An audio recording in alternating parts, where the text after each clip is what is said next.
Hi, welcome to the Photo Banter Podcast. I'm your host, Alex Gagne, and today's guest, we have photographer Jesse Burke.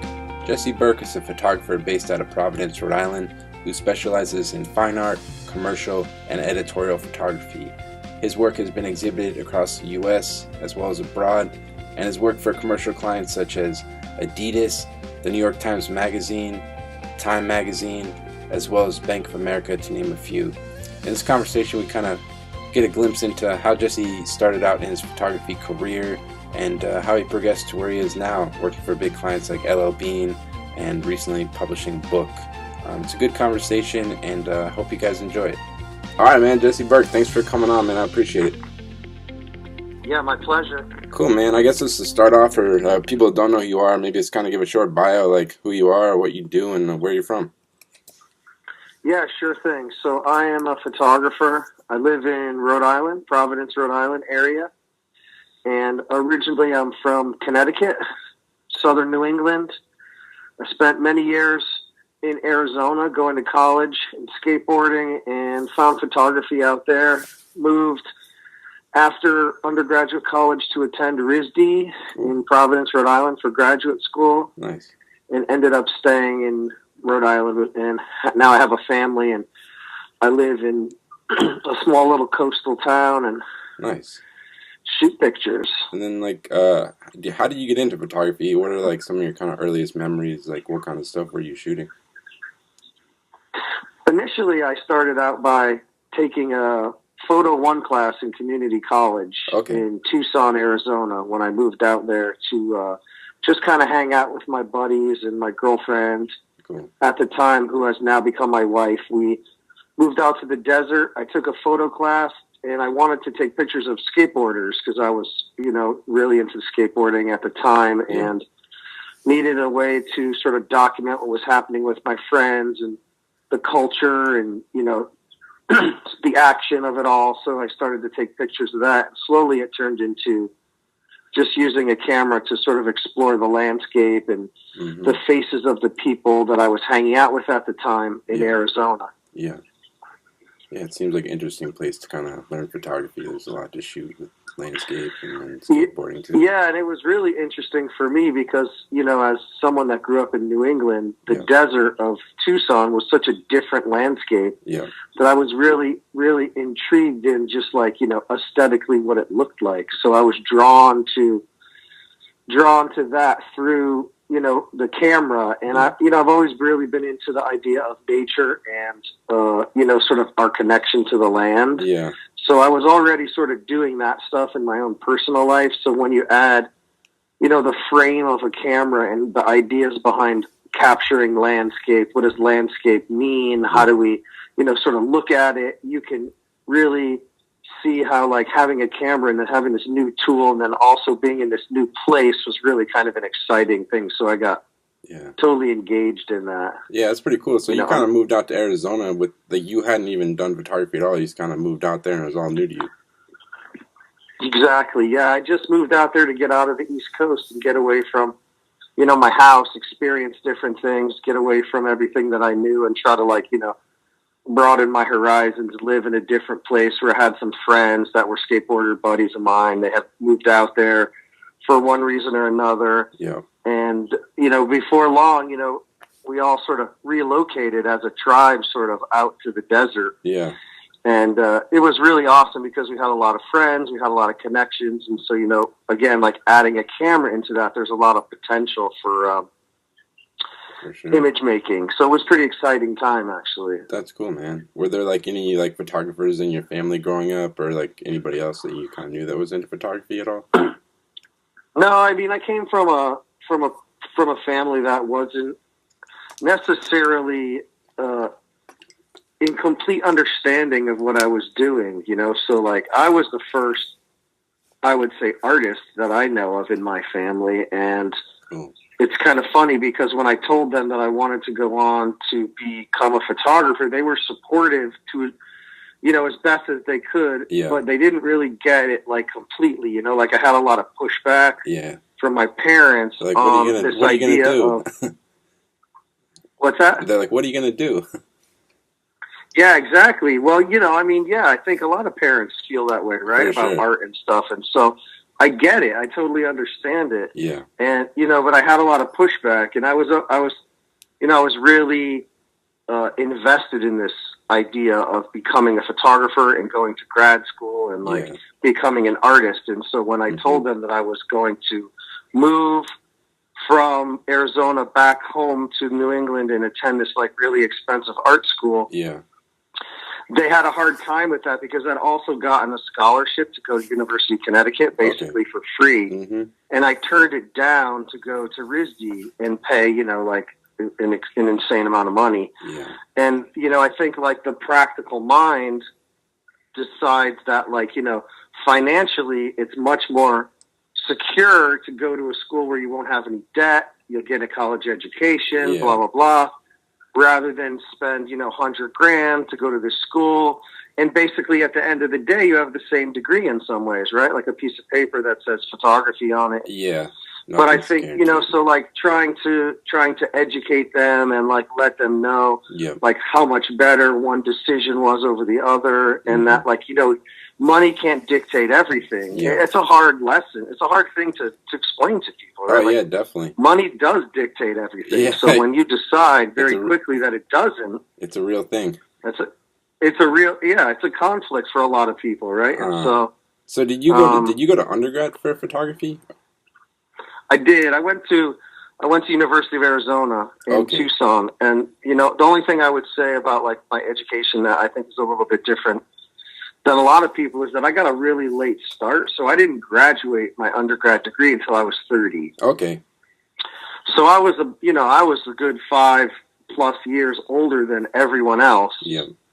In my college, and then so when I graduated and moved back home, I was in my early 30s, so when I graduated from RISD, I was in like, 32 or 33. So that's not bad for grad school, but, for graduating undergrad, it's kind of old. So, I was a little bit more advanced in my life, I think, because of that. I'd just been through the 20s. It's probably almost better. It's kind of it's probably almost better. It was a little later. You're probably taking your photography more serious than if you were this and like, Much more. Yeah, exactly. Like much, much more seriously. So when I was graduating from college, I knew that I immediately wanted to keep like sort of trucking in photography because I was so into it, and I was ready. I had found my calling, so to speak, right? Like that's what we all can only hope for, is to find something we're passionate about, right? And I had found something after struggling to find something for 10+ years, like 18 to 30, 11 or 12 years. I was looking for something, and I finally found it. So I wasn't about to take a break between undergrad and grad school, so I immediately moved to Rhode Island and started, in earnest, studying, and becoming like, fine artist at RISD. Yeah. What kind of stuff were you shooting? Like, were you like this in the undergrad program in Tucson? Were you just kind of shooting? I was shooting a lot of landscapes of the desert because I was interested in this idea of sort of like, the building that was happening in the landscape, right? Like, so in the desert, you can see there's like a clear lot. One thing that's really interesting about like the landscape of Arizona, or the West in some ways, rather than the East Coast where we're from, is that like it's wide open and you can see a lot of things in the distance. It's a really weird thing coming from, a place where you can't see down the block because there's so many hills and trees and stuff in the way. But in the West, you can see for, 100 miles. Oh, yeah. So you can see a very clear marks on the land where, like, people are building into the native desert. So I was really interested in sort of that place where, like, that sort of, where man and nature were sort of butting up against each other. So I was out documenting sort of like what I perceived as the destruction of, like, the natural desert. But I was also shooting skating, like, sort of, in my mind, I sort of like decided that skateboarding and my friends were like my fun photography, and then the landscape and stuff was my sort of schoolwork and like my serious photography.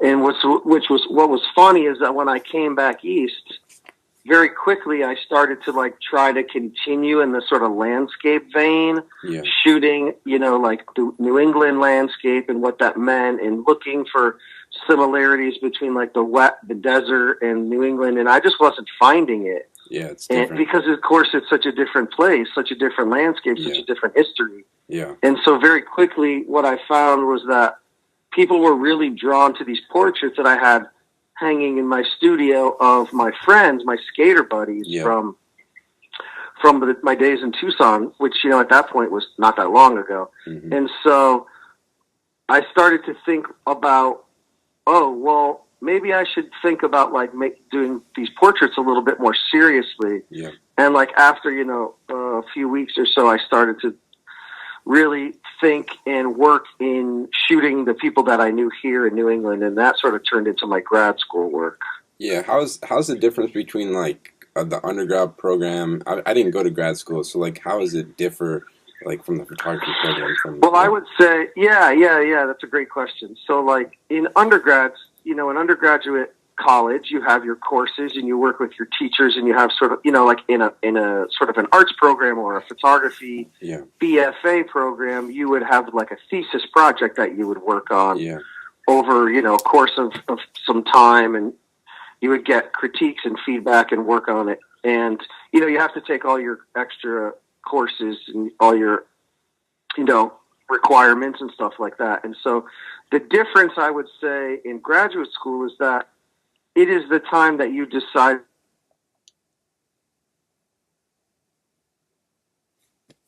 Hello? Hello? Jesse? Anything in your life, if you can stand to, decide, make your work. Yeah. So like I wasn't working, I wasn't doing anything except shooting pictures, having critiques, studying, reading, writing, things like that. Yeah. It was a much more intense experience than undergrad. And you're also getting like critical feedback. You're there, I sort of view grad school as a business. Yeah. And so when I decided to spend all this money on attending this really prestigious, expensive school, I knew that like it wasn't like undergrad where it was just like, I don't know, on one level it was less serious, less important. Yeah. It was something that like I had to do, and grad school was something that I wanted to do. Yeah. So it was really different in my mind. So I took it really serious, and I studied, and I shot every day. Yeah. And I printed every night, and I talked to people every week, and I just was like full on photographer, 100 hours a week, which was not how I operated when I was in undergrad. I don't think that's how anybody operates in undergrad. They're much more scattered. They're probably working a little bit, and they're hanging out with their friends a lot, and maybe partying, and and like studying math and studying all these other classes that have nothing to do with what they want to do with their life. Yeah. And in grad school, it's like full on 100% commitment just to photography. So, I think it takes, I think you need to be in the right place in your life to go to grad school. I don't think it's the kind of thing that you can just wing. I think it's a business decision. And when you're going to get into this sort of game, spend all this money, there's a lot on the line. You need to be dedicated. You need to have 2 years of your life you're willing to dedicate to this thing where you're not going to be doing anything except creating work and getting feedback so you can be the best that you can be.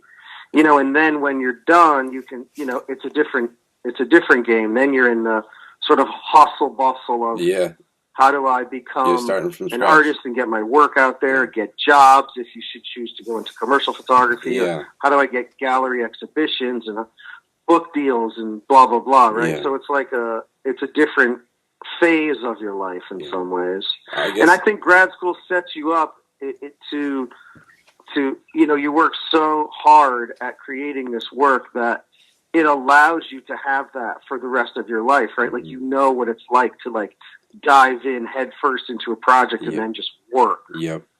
And like once you graduate again, like you're back out in the real world, you're back into like sort of like scatterbrain life where you have to do all like a lot of different things, like work a job and still make your pictures and blah, blah, blah. It's like, but you never lose that like experience of like being so dedicated. I mean, that's the ideal. If that's what you want to do, it's really ideal to be able to have, a big chunk of time, like 2 years, to just work on a single project. It's a really beautiful experience. Yeah. I guess, like, looking back on, like, where you are now, because you've done a lot since grad school, obviously, like, are you glad you went through that program? Like, do you feel like photo school was something that was, like, definitely... Yeah, for me, yeah, I mean, I don't think grad school's for everybody, but I think for me it was really important because there's a million reasons why it was important, but one of them was that, like, I had been, like, messing around with college for 10 years, going part-time, taking pictures, and then, like, I found something that I loved. I found photography, and I very quickly sort of finished up my undergraduate education because I had already fulfilled so many prerequisites that I was able to graduate pretty quickly. And then I knew that I was just on to I had just started, it had only been a year and a half. Yeah. So I knew that I needed to, like, really have this period where I could focus on creating a project or artwork or just be a photographer and not be anything else. Yeah. And so grad school allowed me to do that. It was like an excuse in my mind where I was like, I'm just going to go be a photographer hard for 2 years. Gave you time. And do nothing else. And I think that was really the most important decision I could have ever made because it allowed me to really become what I wanted to be, Yeah. And without grad school, that probably wouldn't have happened. I would have had a job. I would have been doing other things. Yep. I would have been distracted with, the regular rigmarole of life, right? Yeah. Which is how it is now for me. I mean, I'm a photographer, but I'm distracted by my family, by work, by, politics, by whatever. And when you're in graduate school, at least for me, I wasn't doing anything except working on that artwork, right? Yeah. So, it was really, really crucial in sort of setting me up to be able to work. Like, it's funny, I always tell people, like, I call myself a photographer, but I'm really a marketer that takes pictures every once in a while. Yeah, so what I mostly do is market myself. Yeah, yeah. But, like, when you are taking pictures, that's when I am, like, pushing the button on the camera and thinking about things like that. Yeah. That's when I feel like that grad school experience was, like, really important. Yeah. And then, so, like, once you finished grad school, where did you go from there? What did you kind of do after that? So once I finished grad school, I had this project sort of, like, packaged perfectly, So I was working really hard to promote it, and I got some decent traction right out of grad school into the fine art world. So I was able to sort of segue out of the school life into the real life in terms of, like, having some exhibitions and then getting a gallery to represent my work and getting a book published. That stuff happened pretty quickly for me because I was working really hard to sort of hustle it. Yeah. And that was great because I had worked so hard for 2 years that it was nice to see that it had paid off so quickly. But then, that stuff doesn't pay the bills per se. At least it didn't in my case. Yeah. So what I had to do was also figure out what I was going to do for a job. I decided to work as a photo assistant on commercial photography gigs. Yeah. And because I always loved the idea of, like, working commercially as a photographer. Yeah. In addition to being a fine art photographer, I felt like the topics that I was most interested in had a lot of, like, crossover into the commercial world in terms of, like, ideas and aesthetically, like, what the pictures looked like. I've always been really inspired by commercial photography. Yeah. I think I've always, we're all inspired or affected by culture and images in the world, right? And so, like, the photography people in the world are just more aware of our exposure to photography, right? Yeah. So once you realize that you're so subject to image making every day, all day, you see images, you can start to think about that. I thought, well, there's a place for me in the world to make those images. Yeah. Like, I can get paid to make pictures. There's a need for these pictures, so that means there's a job out there in some way, exactly. Right? So the way that I decided to get, like, involved into that world, because you have to figure out how to get into it, is by assisting on commercial photo shoots, because at RISD it's very fine art based. They don't really teach you commercial photography. Yeah. So I had to learn it somehow, and I got a job working with various photographers and slowly figured out, what I needed to do, how to work with clients, how to light, portraits, how to like figure out, invoicing and all of those sort of like business things that one needs to sort of be a professional photographer. Yeah. And the other thing that was happening for me is that digital photography had just made the switch in the commercial world from film to digital. So this is 2005. Okay. 2003 to 2005 is when I would say commercial photographers really started to make the switch from film to digital. Yeah. And so since I was working in my schooling in digital photography and in film, I was able to sort of take on the role of digital tech, and I could help photographers sort of like with their digital workflow. Yep. And this is something that a lot of these professional shooters didn't know how to do. Yeah. So it's just good timing that I could take this role on where I actually knew something that they didn't, and I brought something to the table. Yeah, definitely. So it was a really good asset to have, and they were willing to pay for it because, it's the future of their business as well. Yeah, because I think back then there wasn't really that many digital techs at that point. I mean, like now there's a lot, but I think probably back then when you started there wasn't very many. That's right. Yeah, like when I started working in Boston area in 2005, I was the only digital tech that I knew. Yeah. If I wasn't available, there wasn't someone that I could recommend. Yeah.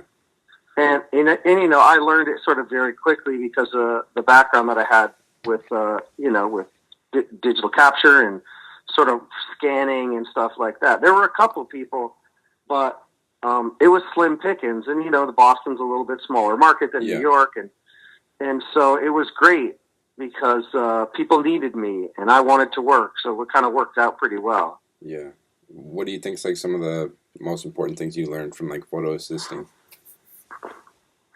I think, I was working with like serious commercial photographers. One of the things that I took away from it is like sort of just how to work with the clients, like how to make them happy, how to operate in front of, like a crew of people, a group of strangers that have these sort of like these business expectations, like there's a lot of pressure. And so like, watching these guys work, like watching how they shot pictures, like they taught me that like I should do way more than I really need to do. And I should shoot way more pictures than I planned on shooting and really try to give the client and essentially myself or as much as humanly possible. And like that was something that I maybe wasn't planning on learning, right? Like I thought, well, you take the picture of whatever the job is, X, and you fulfill that and you give it to the client. But I saw that these guys were bending over backwards and really going out of their way to make the experience like richer and like shoot way more pictures in different angles and different lenses and different landscapes and all of this stuff that like was like so much more than what I had expected them to do. Yeah.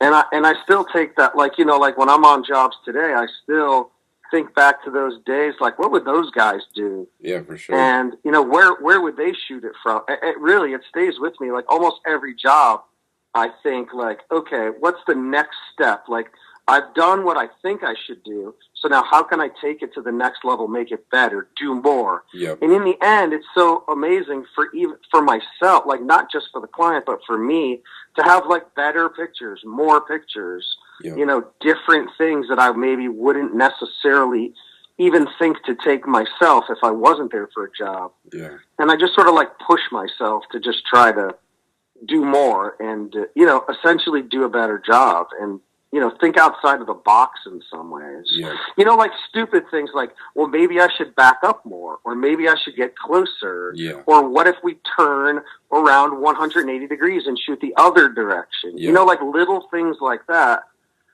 really end up helping me in the end. And I think those things make the client happier to have more options. Exactly. And then I guess so. From assisting, like, when did you decide, like, making the jump from assisting to shooting? Was it, like, kind of, like, were you kind of bouncing? Were you starting to shoot a little bit? Or did you just kind of at one point just say, you know what, I'm stopping assisting and I'm going for it? Yeah, well, so one of the things that I think was, like, sort of, in a weird sort of way, it was kind of something that really always bothered me.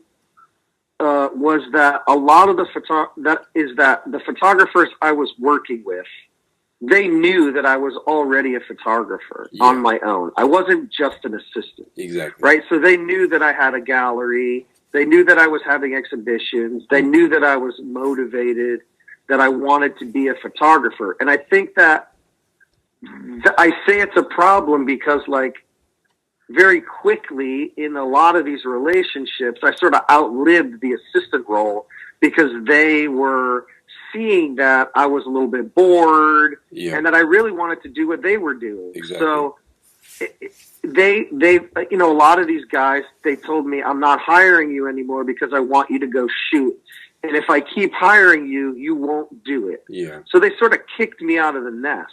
Yeah. Which really pissed me off. Yeah. Because I liked them and I really wanted to work with them. I was having fun. Yeah. We were all buds. Yeah. We were, you know, it was a good time, right? Mm-hmm. And I think that they saw the bigger picture, which was this dude could be doing this on his own. Yeah. And I'm just enabling him to not reach his potential. Right. So they, you know, they just need me to do my job for them, right? Like they don't need much more than that. I mean, friendship aside. Yeah. So they could see that, like, they were holding me back in some ways. Mm-hmm. And so I was really conflicted by it because on one level, I really appreciated it and respected it. Yeah. But on the other level, I really wanted the money and the work. Yeah, exactly. He's like, I still got bills. Yeah. And so, you know, like I was shooting the whole time. Yep. And I was building a portfolio. Mm-hmm. And so inevitably what happened was, I think they just stopped hiring me. Yep. And I sort of had to scramble to figure it out. Yeah. And I had this portfolio, and then like inevitably the straw that broke the camel's back for me, which is kind of fortunate, was that I hurt my neck. Yep. And I couldn't work for a few months. Mm-hmm. And once I came back from that neck injury, no one would hire me anymore because they just wanted me to be a photographer. They were like, you're not an assistant. You got to go, like live your life. Mm-hmm. You know what I mean? And so I just decided when I was back from that injury, you know, like maybe like 3 to 6 months out of the game, I was like, all right, well, I'm back now. And I just need to go like tough it out and like do it on my own. Yeah. And it was really like a nice, clean break in a way. So as painful as that experience was, you know, physically and emotionally, it put me at this place where I would just like at the crossroads, which I think is a place that a lot of people don't get to because like it's grayer than that for most people, right? It's not as black and white. Yeah. You know, I had a moment where I was standing there and I was just not an assistant anymore. And it wasn't by my choice. It was by fate and all kinds of things, right? And so I just decided that from that moment on, like, you know, screw it. I'm just going to go for it and see what happens. And it's a very, you know, it's a slow process. It was really, for me really anyway, to get to the point where I could, you know, have enough jobs or have enough work to, you know, just to even equal financially what I was doing as a digital tech and assistant. Right. And so, but I think for me, it worked out because I may have tried to hang on to that assistant role for as long as possible. Yeah. Just because of the comfort level. Yep. You know, it's good money, it's good times. Mm-hmm. Like, why turn that down? It's fun, you know? Exactly. But at the same point, you know, I was also getting to the position where I was pitching myself to clients in the local area and then also working for photographers who were also working for those clients. It gets confusing. So I would show up on set one day and be like the assistant when, like, the week before that, I was in a meeting with the same person trying to be the photographer. Mm-hmm. So it was really, you know, like, confusing for that person. For sure. It was confusing for me. So I think, you know, at some point you have to decide which role you want to be in and then just be in one role. Yeah. Because being in both the assistant and the photographer role is a complicated existence, man. Yeah. And then you know, once you decide, okay, I'm not the assistant anymore, you know, you could, you know, declare that and I think own it, right? And so tell your clients, tell everybody, and it's tough. You know, I had a tough year that year or two or three, you know, like that transition's it wasn't fast for me. Oh, no. And I already had like one foot in the game. Like I was shooting a bunch of jobs before I even decided this. So, you know, it's just sort of how it is. But the other thing is that, like, you know, I think the art world was really helpful for me in sort of helping to facilitate my commercial career, because the commercial photography world loves the art world, right? So like if you have a gallery, they like that. It's respect. You know, you have respect. It's instant vetting. Yep. And so I was able to get an agent because I had a great gallery. Yeah. You know, and then all of a sudden I had an agent and a gallery. And, you know, like, that was amazing. You know, it took a year or two or whatever to get that agency photographer relationship sort of really cooking. Yeah. But the art world did help me get a little leg up by having a good gallery with good representation, and I had a book published, and you know, those are all things that the commercial photography world really loves. They love artists, they love art books, they love art shows. And I used all that stuff to my advantage to help get a better foothold in the commercial world, and I still do. You know, I still really do that. And I would say that's absolutely still the case with my current work, you know? Yeah. What were like some of the first jobs you kind of started shooting? Like, I guess once you broke away from shooting, what kind of clients were you working with? Sure. Yeah. Yeah. I mean, the very first jobs I started shooting were all editorial, you know, like magazine work, portraits. And so, you know, like in the editorial world, of course, there's a couple of different ways it could go. One way is that like you get a job that's perfect for you. Yep. And the other way is that like the client has a need to be filled and they need somebody to fill it. Meaning they might have a picture that they need to have taken and you might not be the perfect person for it, but they want to work for you. They want to work with you. Yeah. And so like I would get calls to shoot all this random stuff that had nothing to do with my work, but just because people wanted to work with me or they knew me or I had a connection to them. Yeah. And so I was getting some work that was appropriate for what I wanted to be doing. And a lot of work that was not appropriate, but it paid the bills and it was fun and it was, you know, it was work. And as a photographer, you never really say no. And I would say, you know, a lot of times you can learn a lot from those jobs, the ones that you don't think you're interested in.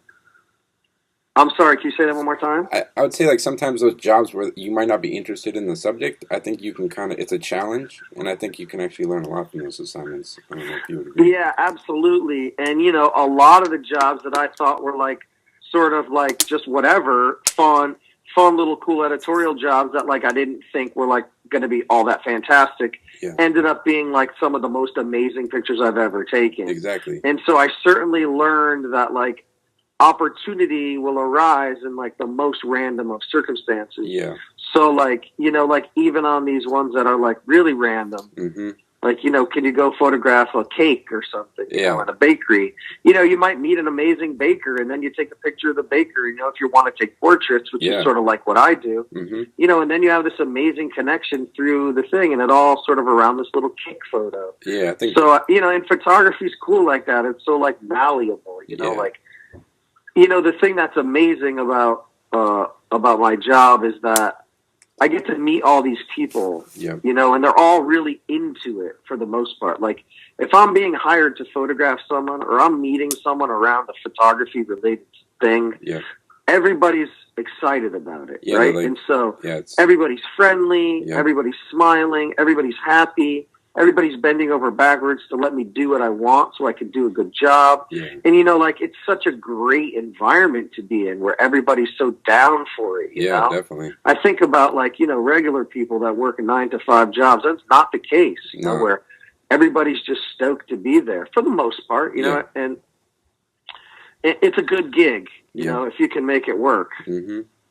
And then I know how do you balance, because you do like fine artwork in galleries and you're doing editorial, commercial stuff, like you've done stuff for Honda. You just came off a campaign for Busch beer, right? Yeah. I mean, I shoot all kinds of stuff. You know, I consider myself an environmental portrait photographer, ideally. That's what, you know, if you gotta pin it down to one thing. And so, you know, we were shooting, with the thing we shot for Honda recently was a really amazing collaboration through fatherly.com, which is like this media company that's geared towards dads, right? So now I'm a dad of 3 kids and, you know, I do photography with my children and all kinds of stuff. So like they found me through that.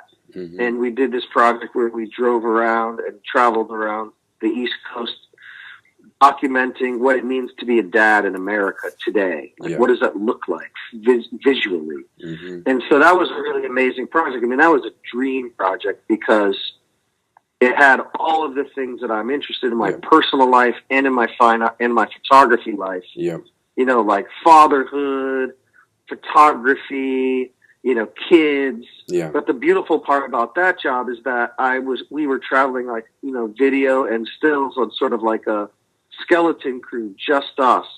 So we didn't have any creative direction oversight. So I could basically shoot it like a fine art project. It looked like your personal and just work. shoot what I wanted. And, you know, that is really a dream scenario because that means the client trusts me enough to do my thing completely 100%. And that when I get back, what I deliver them is what they will have expected, you know, based on what they know from my website or my work, right? And so I was able to shoot everything that I wanted in a way that I wanted, you know, give the message that I wanted, but then it was also the message that they wanted. You know, and that is not always the case, you know, like in this commercial world where there's art directors everywhere and everything's, you know, micromanaged down to like, you know, the nth degree. It's very freeing to just be sent on the road with nothing but your camera in your mind to create this project for such an amazing client like Honda and Fatherly. And such an important topic, like what does fatherhood look like and mean? You know, so we interviewed the dads and we talked about all things, you know, father related. It was pretty amazing. And then I guess, like, how do you balance that with your fine art work? Because it's kind of almost two different realms.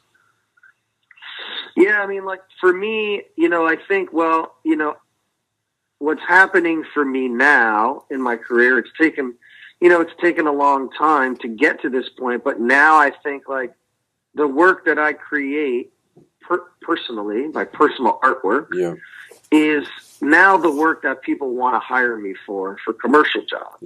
So the fatherly work is an extension of my personal work, the Honda work. You know, my work now, my personal artwork is documenting documenting essentially my children and what it means to be a dad for me. Right, in some ways, and I spent the last, you know, 5 to 7 years photographing my daughter out in the wilds of nature, teaching her what the world looks like and how to interact with animals and the planet and nature and how to appreciate it and stuff. Right, and a lot, you know, the backbone of that, it's like, what do I want to be as a father? Right, in some ways, so I used photography as sort of an excuse to explore that idea, to understand it, A, about myself, but B, then to teach her about this stuff, right?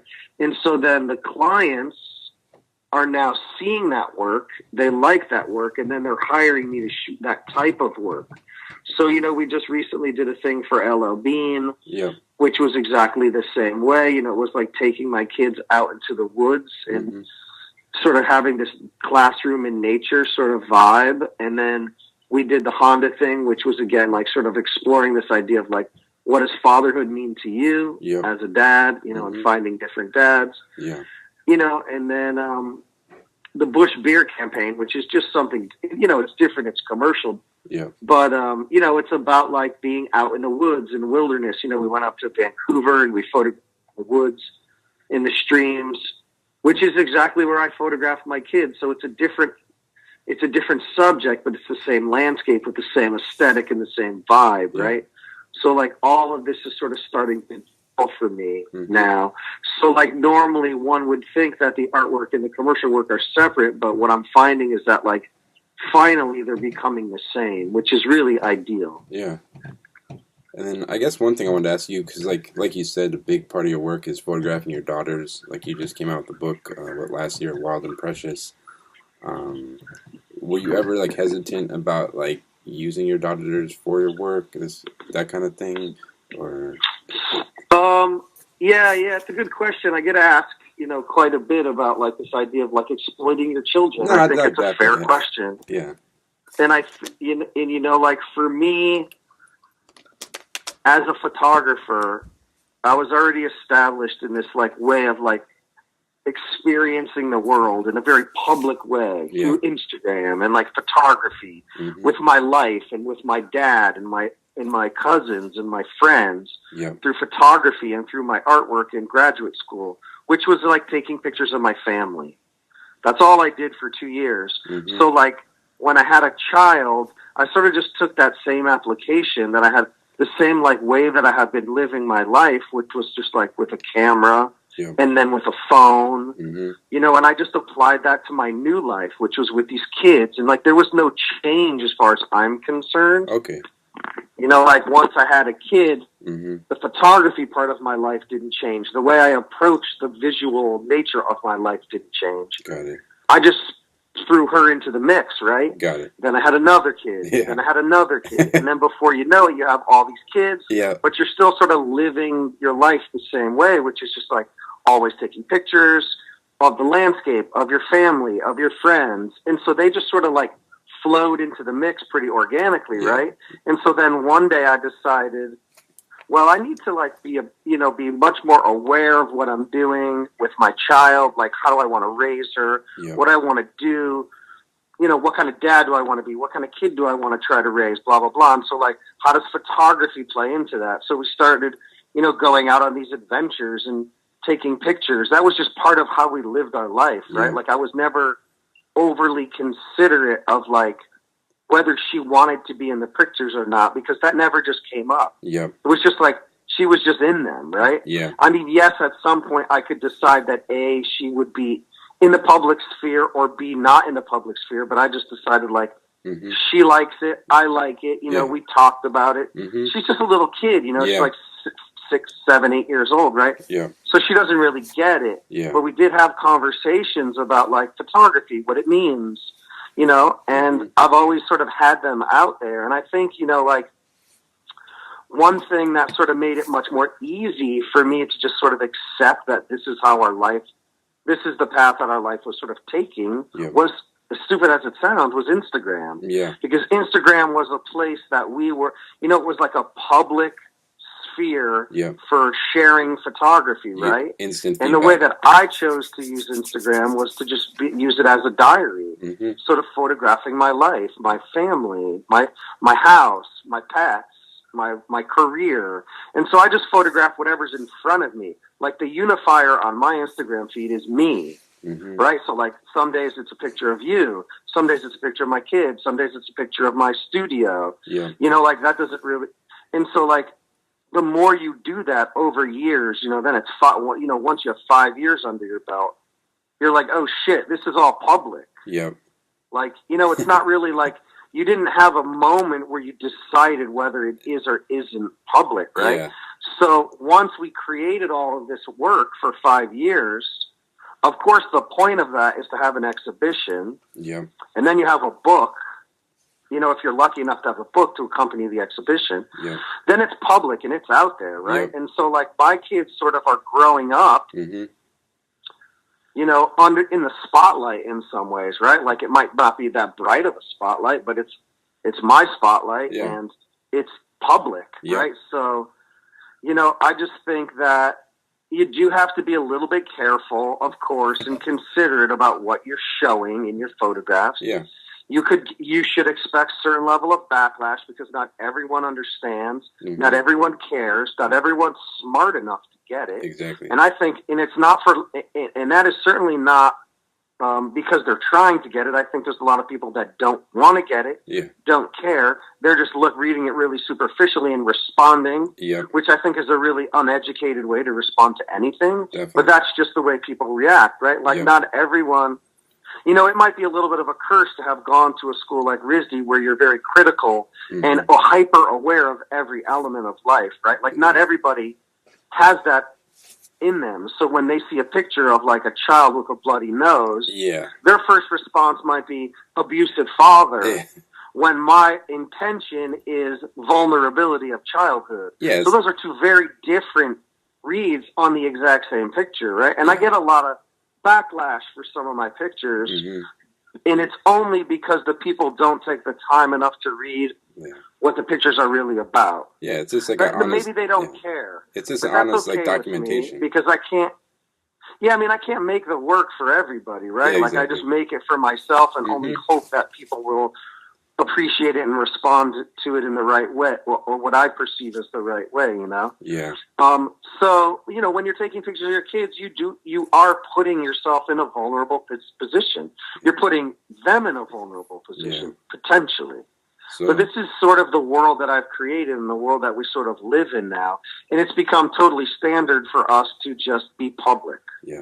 It's almost like we live in a reality TV show mentality, right? Yeah. I know it sounds stupid, but it's almost like when you decide you're going to put your family on your Instagram account for everyone in the world to see. Yeah. And then not only that, but then you hope that, you know, media picks up on this and they get excited about it and they repost it and they share it and like, you know, blah, blah, blah. Yeah. You know, everyone should be on board with that. And so as a family, we're okay with it. Mm-hmm.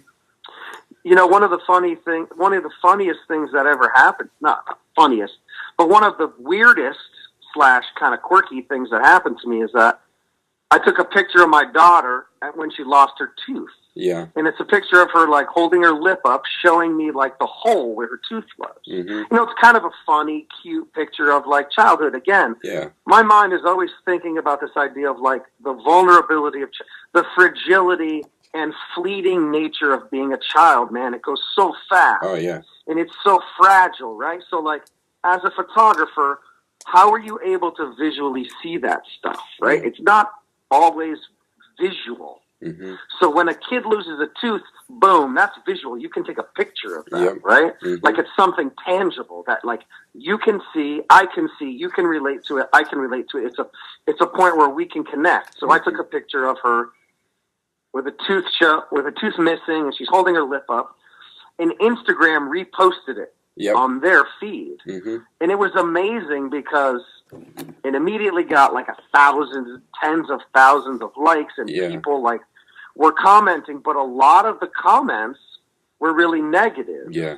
And it was the first time that I had come across something that I thought was like so innocent and beautiful being misinterpreted on a mass scale. And it really freaked me out. And I was like, holy shit, man. Did it make you like think people twice? Are crazy. Did it make you like think twice, like should I have taken that picture, or what were you thinking like when you Well, so what happened was they got such a backlash that they actually removed the picture. Wow.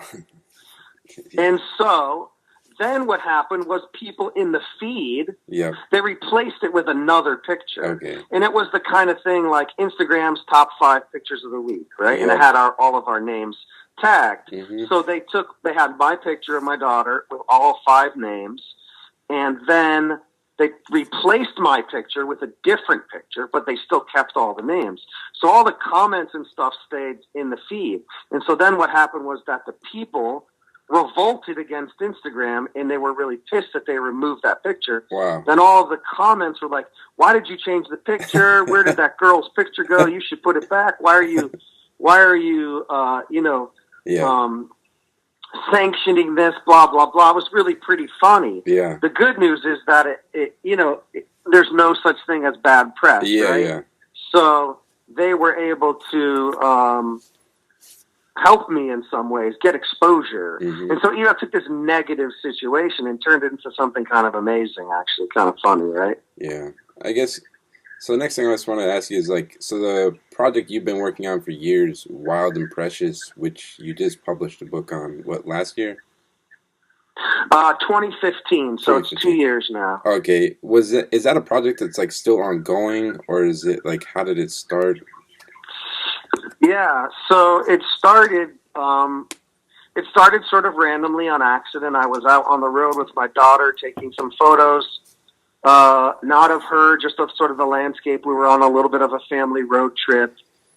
And then very quickly it turned into, just behind the scenes. What happened was I realized that she was sort of like every once in a while I would turn my camera on her. And those were the best pictures that I had been making at the time. So I thought, well, let's just go with that and see what happens. Like, this was never my plan. I'm not a kid photographer. I'm sort of a nature photographer. Yeah. And, I was photographing men at that point. And so I never really thought about photographing my young daughter.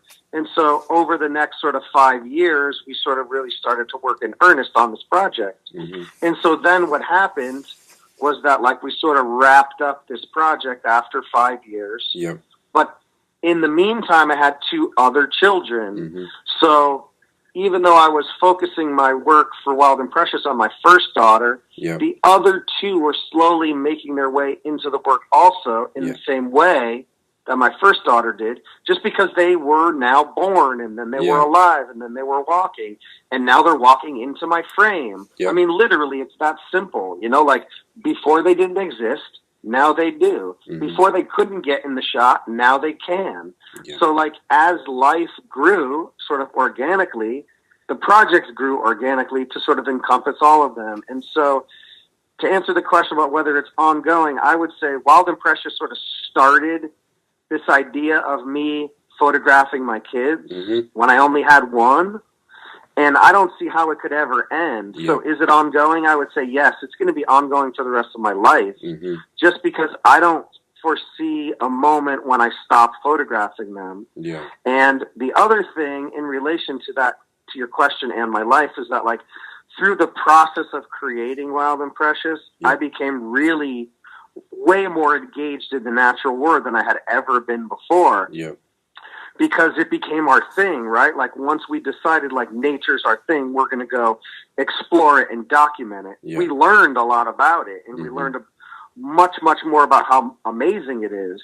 And so now it's changed us to become these sort of, like, nature people, where we're really engaged in it. We're really enthused by it, and it changed our life outside of photography. Yeah, definitely. So, like, now we sort of live this life that we created prior to the project, right? But now we live it full time. So, like, whenever I turn the camera onto our life, it's automatically already photographing sort of like the project in essence. You know what I mean? So, like, anytime we go anywhere, it's the project, basically. Like, we live the project now, which is amazing. I mean, I couldn't be happier about that, But it's the default state at this point. So, like, anytime I take a picture on my Instagram feed, it's like, essentially my Instagram feed has become the Wild and Precious feed, Yeah. And so I'm not making these instances for the camera anymore. The instances are there, and I just pull the camera out. You know what I mean? Like, it sort of flipped 180 on itself, if that makes any sense. If that's making sense. No, it makes sense. Like, before we would drive to Maine and take a picture. Now we just live in Maine, and the picture is there constantly. Yeah. You know what I mean? Yep. So it's like, it's kind of funny. I haven't really put energy into creating work about the girls like I did with Wild and Precious. Yep. So we're sort of in between projects. We're taking, like, a lull from the fine art thing, and we're experiencing, like, the work that we're creating now, I would say, is like just the everyday life of what we do. And we're trying to figure out how that works into the art world.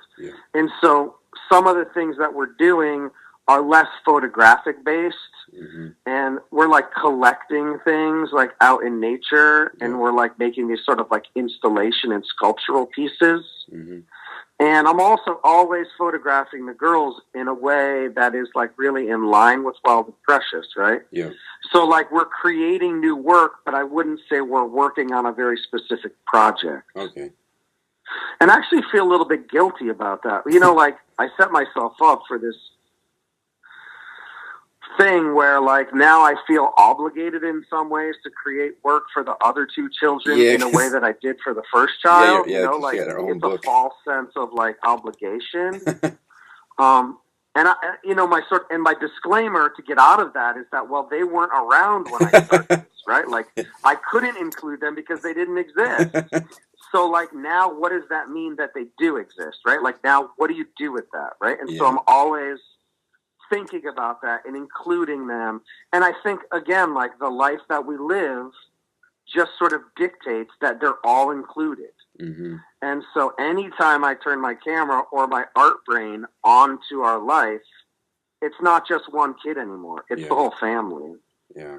And I think listen, that happened organically. I think that's the best way it could have happened. I didn't force it. Yeah. It's not conscious. It's just, it is what it is. And I like that about it. You know what I mean? Yeah, smart. Could you see yourself in the future, like, doing another book project? Is that, like, something that you enjoyed doing? Oh, yeah. Yeah, man, I had a most amazing experience working with Daylight Books, the guys who published my book. Yep. It was fabulous. Everything about it was awesome. I loved the book. I had complete creative control. Yeah. You know, everything about that experience was amazing. It was one of the best things that's ever happened to me in my life, is to have that book published. I would absolutely love to publish another book once I get to the point where I have enough work to do it. Yeah, definitely. And I think it would be awesome if it was like chapter 2 or something.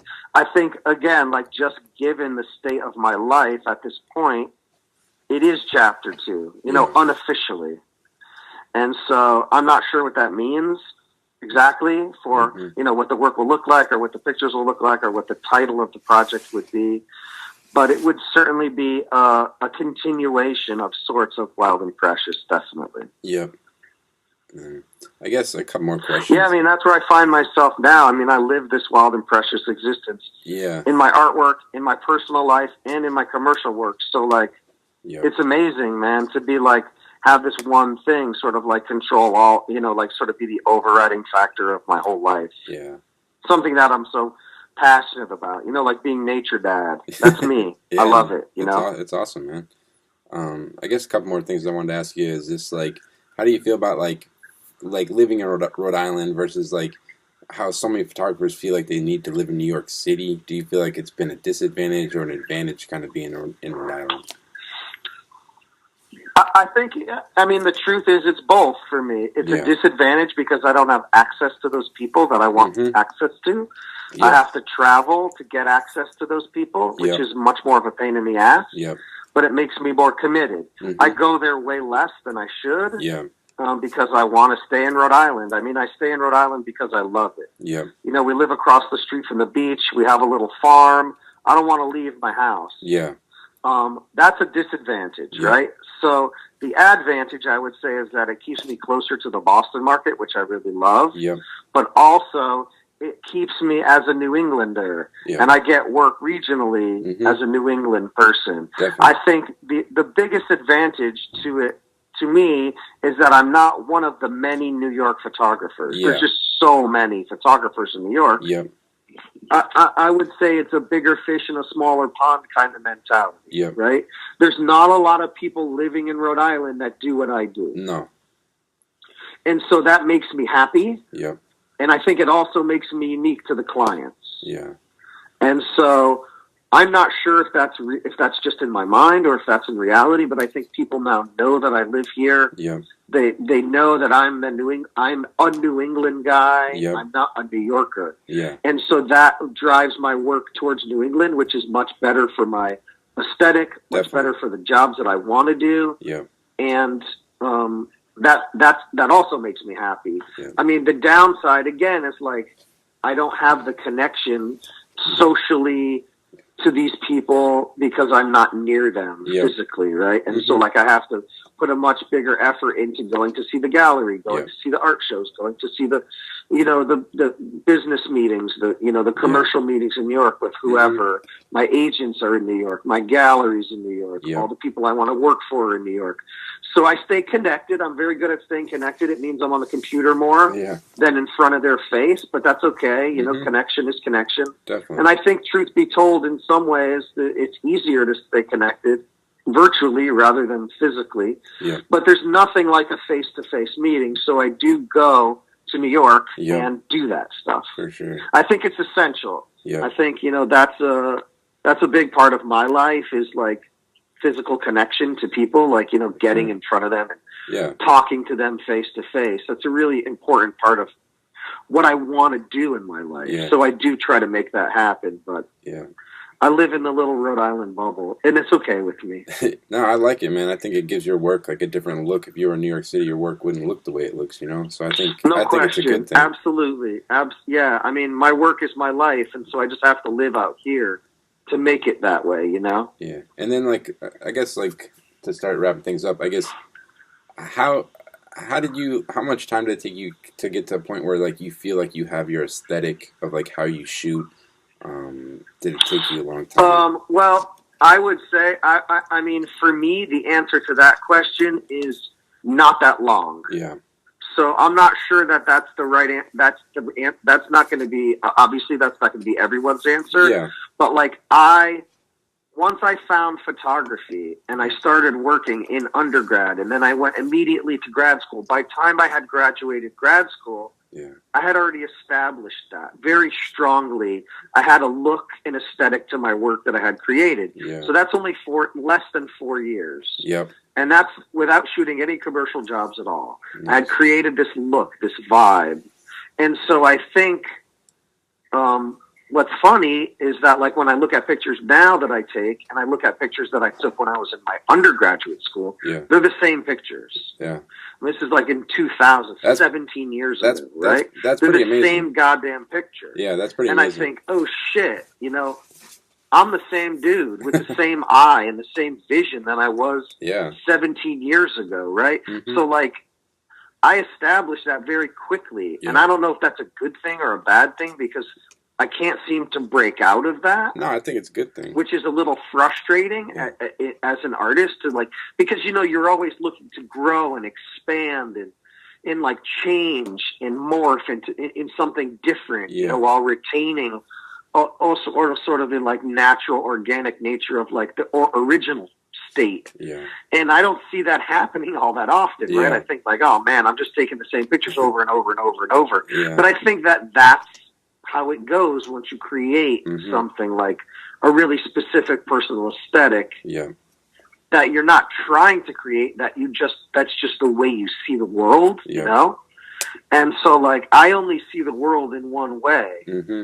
And it's really frustrating for me to not be able to break out of that. Yeah. But then I think, like, well, why would I want to break out of that? That's who I am. That's what people want. Mm-hmm. But, you know, and like, you know, just like a photo nerd thing here, it's like when I got a zoom lens, like a telephoto lens, I felt like so enthralled that like it was different. Yeah, yeah. You know, it's like, holy shit, like these pictures are different and amazing. And like, it's something so stupid as like getting a new lens, right? Like, a little thing. I felt like my work had changed and I was taking all these different pictures, although, you know, probably not, you know, when you go back and look on it. But it was such a small thing. It made me so happy inside to like have a different thing, you know?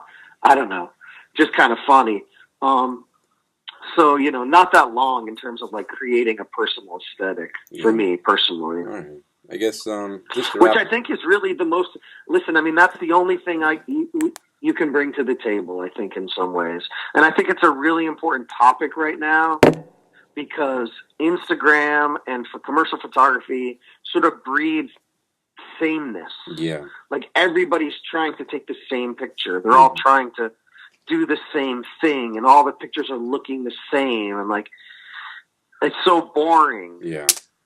Right? So all you can bring to the table is your personal unique vision, right?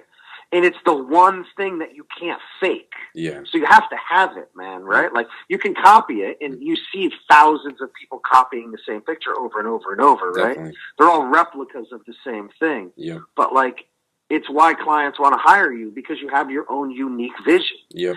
And I feel really fortunate to have created that. But like, this all goes back, and I mean, maybe this is a good sort of like ending for this thing. It all goes back to this idea for me of going to grad school. Yeah. When I went to grad school, that's when I created that vision because I worked on that vision for 2 years every day. Mm-hmm. And if I didn't do that, I probably wouldn't have it, you know? And so, was grad school a good idea? I know you asked me that earlier. Yeah. Like the most important thing I could have ever done because it created that vision, right? And so every single thing that happens in my life in relation to my photography is all because of that decision, you know? At least that's my my perspective. No, it makes sense. It just gave you time to create that like aesthetic and vision and kind of. Yeah, it just gave me time to figure out who I was. Yep. Right? Yep. And I think this is where a lot of photographers struggle. Like, they're trying to figure out their vision, who they are, how do they photograph things, what are they about? Yep. Like, not just like content of the picture, but like, how does the picture like formed, framing, Yep. Like all that sort of like basic stuff. Mm-hmm. What are you interested in? And it's something that a lot of people lack, man. It's like this originality, I think. And I'm not saying my pictures are certainly not the most original. I'm inspired by lots of people, lots of things, a lot of photographers, strangers, and very close friends. But I mean, so it's a just like all of us. We're all sort of like a cornucopia of all of this, like inundation with media imagery over and over and over, right? Yeah. So you take what you like from all the stuff that's put in front of you, and you sort of create your own sort of puzzle from it. Some people just are more in tune with that than others, I think. Yeah. I guess my last question is to wrap it up is, so you've been doing this for a long time now. You've done everything from fine art to editorial, commercial. Like, what goals do you have now? Like, what are you looking forward to do in the future? Yeah, I would say my goals for the next year are to I want to pinpoint a new photo project, like something specific. Okay. So even though I said earlier that like my life sort of just dictates the work and like I'm just sort of going with the flow, I do want to find a specific project, and maybe it's just like some small side project, like photographing something specific. Okay. One of the things that I'm planning to do in the next year is to do a personal project on women farmers. Okay. So I want to find women farmers and document them, both in video and in stills. Okay. And so that's something I'm going to start working. I've started working on it. I'm going to continue to work on it. And it's very specific. It's related to my work, but it's not my life. Yep. It's related to my life, but it's not my life. Yeah. So that's something, like a goal of mine is to create a new art project. And so that's that. Okay. And then also, I want to work more interactively with my girls and creating some artwork, all sorts of medium, from photography to sculpture. Nice. And so, we're going to make these, we're going to be working on these sort of glass sculptural pieces, actually, which is kind of exciting for me. Because it's not photography, like I love working mediums that are not photography. Yeah. And so again, like the idea behind my work is like this fragility of childhood and like the fragility of human life in some ways, right? Like and how we're connected to the planet. And of course, the current political climate is only making me feel like it's so much more important to make this work than I normally would feel. And so I'm going to make that and then make those pieces. And then, commercially, I want to work for more clients that feel that like, my message and my aesthetic are right for them, whoever that might be, like I just think like creating more work around the environment, our connection to nature, finding other businesses and partnering with them to work on stories about sustainability, like how can we make the earth a better place? That's my goal in life, man, right? I'm raising children to take care of this place in a better way than I'm going to take care of it and in a better way than my dad took care of it, And so I want to find clients to work with to do that. Like, how do we do that? Like, how can we take their commercial needs of like getting their products out in front of the people and then infuse those needs with the sustainability practices that are going to make the world a better place. Yeah.